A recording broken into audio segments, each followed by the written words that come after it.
Bismillahirrahmanirrahim. Assalamualaikum warahmatullahi wabarakatuh. Salam sejahtera bagi kita semua. Di sini kami sebagai kelompok 5 akan membahas materi mengenai pelayanan kesehatan. Tujuan pembuatan video presentasi ini untuk memenuhi tugas mata kuliah dasar manajemen kesehatan dengan dosen pengampu Ibu Enung Nur Asia, MSI. Namun sebelumnya izinkan saya memperkenalkan anggota kelompok kami, yaitu terdiri dari Saila Febriani Putri sebagai materi pertama, ada Romanita Intan Mutmainah sebagai materi kedua, kemudian Dina Siti Solihah sebagai materi ketiga, dan Nuning Septi Pratiwi sebagai materi keempat. Adapun susunan materi yang akan kami bahas yaitu ada pengertian pelayanan kesehatan, macam-macam pelayanan kesehatan, syarat pokok pelayanan kesehatan, masalah pelayanan kesehatan menyeluruh dan terpadu, dan stratifikasi pelayanan kesehatan.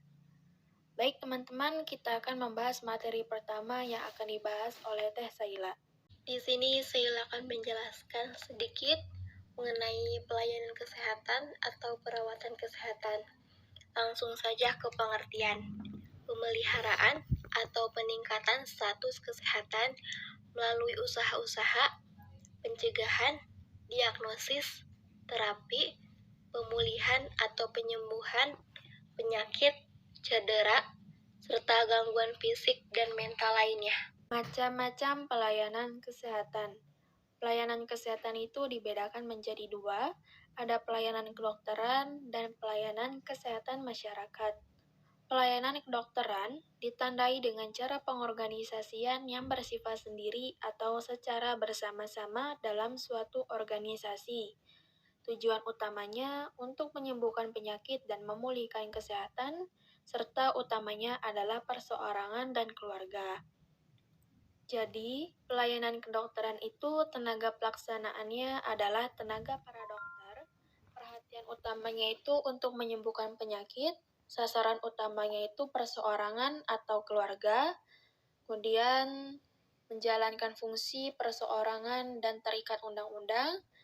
Penghasilan yang didapatkan itu diperoleh dari imbal jasa, kemudian bertanggung jawab hanya kepada penderita, tidak dapat memonopoli upaya kesehatan dan bahkan mendapat saingan. Kemudian masalah administrasinya itu sangat sederhana. Nah, kemudian yang kedua itu ada pelayanan kesehatan. Pelayanan kesehatan masyarakat itu ditandai dengan cara pengorganisasian yang umumnya secara bersama-sama dalam suatu organisasi. Tujuan utamanya itu untuk memelihara dan meningkatkan kesehatan serta mencegah penyakit, serta sasaran utamanya itu adalah kelompok dan masyarakat. Jadi pelayanan kesehatan masyarakat itu tenaga pelaksananya terutama ahli kesehatan masyarakat. Perhatian umumnya pada pencegahan penyakit, sasaran utamanya adalah masyarakat secara keseluruhan, kemudian selalu berupaya mencari yang efisien, kemudian dapat menarik perhatian masyarakat, menjalankan fungsi dengan mengorganisir masyarakat dan mendapat dukungan undang-undang. Kemudian penghasilan yang didapat itu berupa dari gaji dan pemerintah. Bertanggung jawab kepada keseluruhan masyarakat, dapat memonopoli upaya kesehatan, dan menghadapi berbagai persoalan kepemimpinan. Syarat pokok pelayanan kesehatan. Yang pertama, tersedia dan berkesinambungan. Jadi, pelayanan kesehatan tersebut itu harus tersedia di masyarakat serta bersifat kesinambungan. Nah, artinya itu semua pelayanan kesehatan yang dibutuhkan masyarakat itu tidak sulit ditemukan. Jadi, harus mudah ditemukannya. Kemudian yang kedua, dapat diterima dan wajar. Nah, artinya itu pelayanan kesehatan itu tidak bertentangan dengan keyakinan dan kepercayaan masyarakat. Kemudian yang ketiga, mudah dicapai. Jadi dipandang sudut lokasi untuk dapat mewujudkan pelayanan kesehatan yang baik. Pengaturan distribusi sarana kesehatan menjadi sangat penting. Kemudian yang keempat, mudah dijangkau. Dari sudut biaya, untuk mewujudkan keadaan yang harus dapat diupayakan biaya pelayanan kesehatan sesuai dengan kemampuan ekonomi masyarakat. Kemudian yang terakhir itu bermutu, menunjuk pada tingkat kesempurnaan pelayanan kesehatan yang diselenggarakan yang di satu pihak dapat memuaskan para pemakai jasa pelayanan dan pihak yang lain tata cara penyelenggaraannya itu sesuai dengan kode etik serta standar yang telah ditetapkan. Assalamualaikum warahmatullahi wabarakatuh. Saya Dina Siti Solihat akan menyampaikan mengenai masalah pelayanan kesehatan di Indonesia. Yang pertama ada konektivitas. Kendala konektivitas menjadi penyebab utama sistem kesehatan digital di Indonesia tidak berkembang, terutama di daerah terpencil yang seharusnya butuh akses kesehatan yang sama dengan kota-kota. Nah, bila konektivitas sudah merata di seluruh Indonesia, maka bisa dipastikan masyarakat bisa dapat akses kesehatan yang baik karena bisa berkonsultasi dengan dokter meski berjauhan, pun biaya jauh lebih murah. Yang kedua ada kejelasan regulasi. Menurut sebuah survei dari Deloitte Indonesia, Bahar dan Chapter, sebesar 15,6% pengguna masih merasa tidak puas dengan adanya pelayanan kesehatan digital. Ketidakpuasan ini terjadi karena pengguna mengkhawatirkan keamanan data yang diinput ke dalam layanan kesehatan digital tersebut. Belum lagi adanya aturan tentang tata cara pengantar obat agar tidak terkontaminasi benda lain hingga sampai pada pasien. Selain keamanan data, yang masih menjadi masalah utama dalam perkembangan layanan digital ini antara lain terjadi komunikasi yang kurang baik antara dokter dengan penderita penyakit karena tidak memeriksa penyakit secara langsung. Apabila secara pengalaman, banyak dokter yang tidak terbiasa memeriksa penyakit hanya melalui telepon. Terus, kendala-kendala soal regulasi di atas tentu menjadi kendala pada perkembangan e-health. Pemerintah hendaknya mengatur regulasi tersebut secara cepat mengingat pengguna layanan kesehatan digital semakin tumbuh. Yang ketiga ada bonus demografi.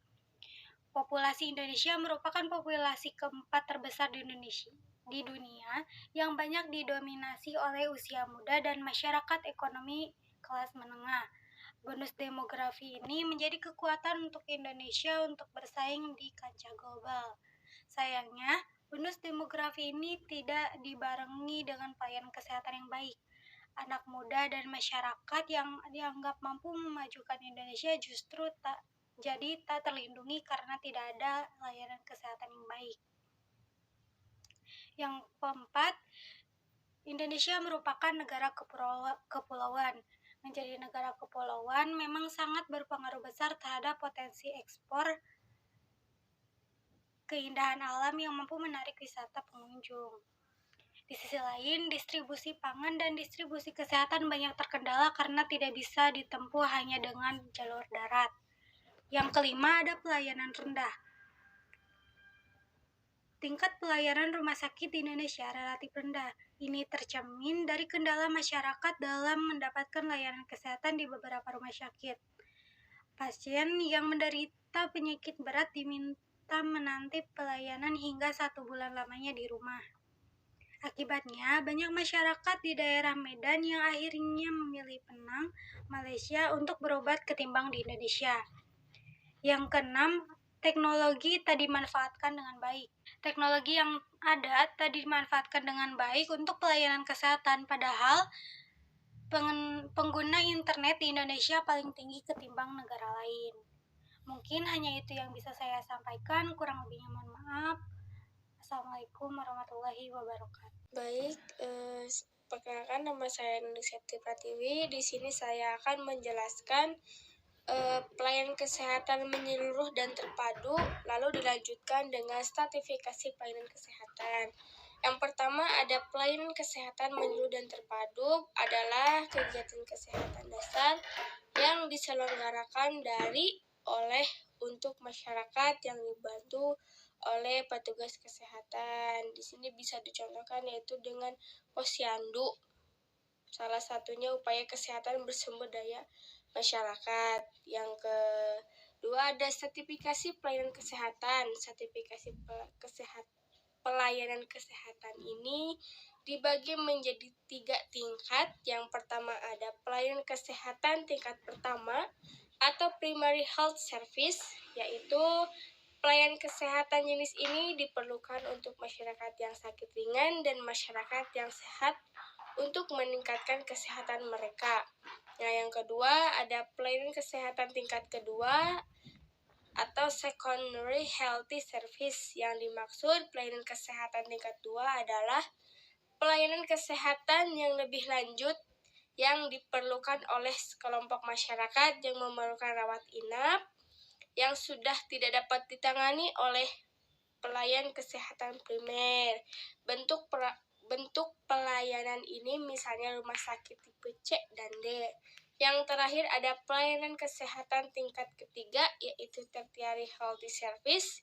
Yang dimaksud dengan pelayanan kesehatan tingkat 3 ini merupakan pelayanan kesehatan yang diperlukan oleh kelompok masyarakat atau pasien yang sudah tidak ditangani oleh pelayanan kesehatan sekunder, bersifat lebih kompleks dan umumnya diselenggarakan oleh tenaga-tenaga super spesialis. Bentuk pelayanan ini adalah rumah sakit tipe A dan tipe B. Sekian yang dapat saya sampaikan.